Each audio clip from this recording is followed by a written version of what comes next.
કમોસમી વરસાદથી ખેડૂતોની હાલત અત્યંત કફોડી બની છે। અમરેલીના જાફરાબાદમાં ખેડૂતે મગફળી સળગાવી હતી। મોટા માણસા ગામના ખેડૂતોએ પલળેલ મગફળી સળગાવી હતી। કમોસમી વરસાદથી મગફળીના પાકને વ્યાપક નુકસાન થયું છે। કપાસ મગફળીનો પાક બરબાદ થતા હાલત કફોડી બની છે। જાફરાબાદના ખેડૂતોએ પોતાની હૈયા વરાળ ઠાલવી હતી। હોળે હોળ વીઘાના પાત્રા સંપૂર્ણપણે હરી ગયેલ હોય। કાલે આ ભાઈ આ ખેડૂએ બકરા ને ભેહું ગાવું બધું ધન ને એવું લાવ્યા હતા, એને કઈ ન ખાધું।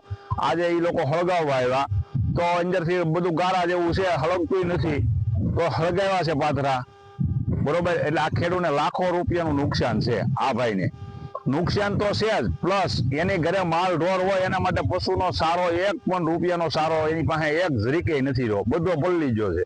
મારા ખેતરમાં 16 વીઘાની માંડવી વાવેલી છે।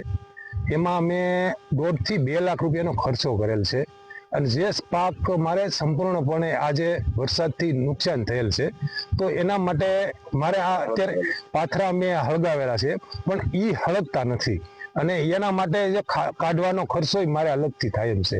તેમ છતાં મારે અત્યારે માલ ઢોર માટે નીણ નથી। અમે તો અમારું પેટ ગુજરાન કરી લઈશું, પણ જે માલ છે પશુ છે એના માટે અમારે શું કરવાનું?